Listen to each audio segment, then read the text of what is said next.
আপনার এই নীল চক্রের পরিচালক তাকে আমরা পেয়েছি। ও ওয়াও, মিঠু ভাই। হ্যাঁ মিঠু ভাই, মিঠু ভাইয়ের সঙ্গে একটু কথা বলি। মিঠু ভাই, ঈদ মোবারক আপনাকে। ঈদ মোবারক, ঈদ মোবারক। মিঠু ভাই, আমি আগে জানতে চাচ্ছি, মন্দিরার সম্পর্কে আপনি পরে বলবেন, আমি যেটি জানতে চাচ্ছি সেটি হলো কাজল রেখা। একটি মন্দিরাও বলছিলেন, আর আমরা তো জানি যে একটি একদম ভিন্ন মেরু, ভিন্ন ইউটার্ন নিয়ে তাকে আপনি নীল চক্রতে অভিনয়ের সুযোগ করে দিয়েছেন। আপনার কেন, আপনার মনে হয় নাই যে ও কাজল রেখা এত ভালো করলো, আলোচিত হলো, আবার ঠিক আর এক মেরুর একটি কাহিনী নিয়ে ওকে একদম সামনে নিয়ে আসলেন? ও না, ও তো ক্যারেক্টার, তো ও তো ক্যারেক্টারই প্লে করবে। ওর তো ভিশন, প্যাশন, ওর প্রফেশনও এইরকমই তো ওর এইম, তাই না? তো ও এক একটা ক্যারেক্টারকে চ্যালেঞ্জ হিসেবে নিবে, সেখান থেকে ও করবে, ওর ক্যারেক্টার প্লে করে ওর দর্শকের মন জয় করবে। তো ও ভার্সাটাইল একটা বিষয় যদি ওর মধ্যে থাকে, সেটা তো আপনার, আমার বিশ্বাস যে পারবে। আর আমি বেসিক্যালি ওকে নেয়ার পেছনে আমার যেই কারণটা, সেটা হচ্ছে ও ক্লাসিকের মধ্যে ওর যে জার্নিটা নাচের, ওই ক্লাসিক নাচটাই আমাকে বেশি ওকে নিতে হেল্প করছে আর কি। আমরা এটা মন্দিরে অনেকবার অনেক ইন্টারভিউতে এটা বলছে যে কেন ও নীল চক্রে কাস্ট হয়েছে। তো সেই জায়গা থেকে আমি বলি যে আমাদের গল্পের চরিত্রের প্রয়োজনে মন্দিরা পারফেক্ট, এবং ও যেই অভিনয় করছে সেটা কাজল রেখাতে একরকম একটা 400 বছর আগের ময়মনসিংহের গীতিকার থেকে আমরা একটা বর্তমান সময়ে নিয়ে আসছি, তাকে মডার্নে প্লে করাইছি। তো এই যে তার যে এইটা জার্নিটা, এটা ও আসলে অনেক বেটার পারফর্ম করছে আমাদের এই সিনেমায়। আপনি সন্তুষ্ট? আমি বিশ্বাস করি, হ্যাঁ। আমি কেন, মোটামুটি যারা আমার টিম মেম্বার সবাই সন্তুষ্ট। আপনি কত মার্কস দিবেন ওকে? শুধু মার্কসের কথাই বলছি, কারণ ওকে জিজ্ঞেস করেছিলাম যে কাজল রেখা নিজেকে ও কত মার্কস দিবে, ও শূন্য দিয়েছে নিজেকে।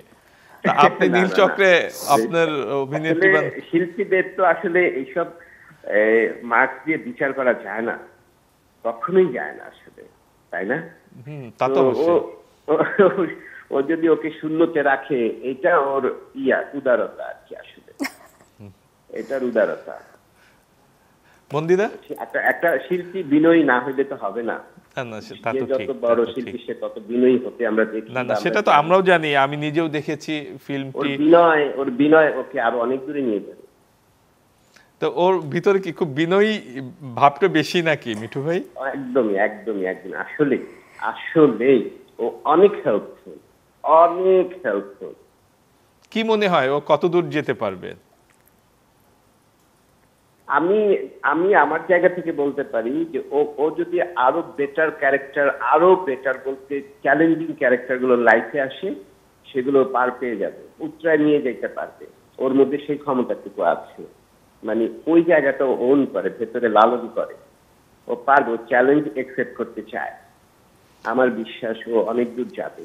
ওর কোনো দিকে কমতি নাই তো, আপনি দেখেন, আপনি আমাকে বলেন ওর কমতিটা কোথায়? নাচে, অভিনয়ে, ওর গায়ের রং তো কি সুন্দর, গায়ের রং। অনেকে কিন্তু মিঠু ভাই আমাকেও বলেছে, আমিও সাক্ষী, যে ও তো বলিউড হলিউডের মতো অভিনয়ের ওর যে সৌন্দর্য সেটা ওর রয়েছে। হ্যাঁ, একদমই তাই, একদমই তাই, একদমই তাই। আপনি তো দারুণ দারুণ ক্যারেক্টার প্লে করুক, আমরা তো পাশে আছি। আরো যারা ওকে কাস্ট করবে, নিশ্চয়ই ও অনেক বেটার কিছু ওর দর্শককে দেবে। তা আপনি খুবই খুশি ওর নীল চক্রের অভিনয়?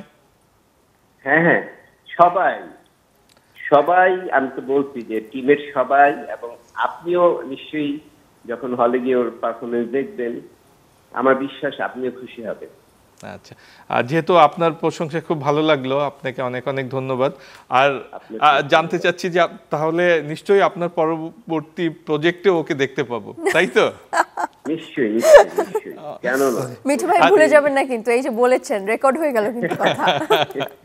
আচ্ছা মিঠু ভাই, আরেকটা জিনিস, আপনাকে বেশি বিরক্ত করব না।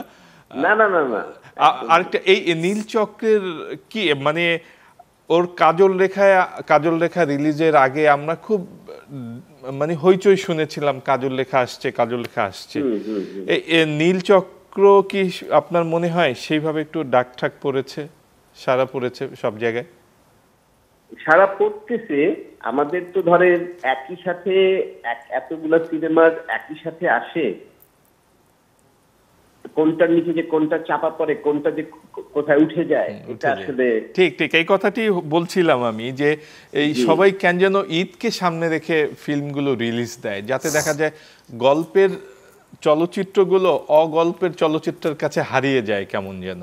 কারণ এত ভালো ভালো, এটা নিশ্চয়ই আপনি যে ফিল্মটি করেছেন, মন্দিরাও বলছিল অসাধারণ গল্প এটা। হ্যাঁ, এই ধরনের গল্প সারা বছরই দেখা যায়।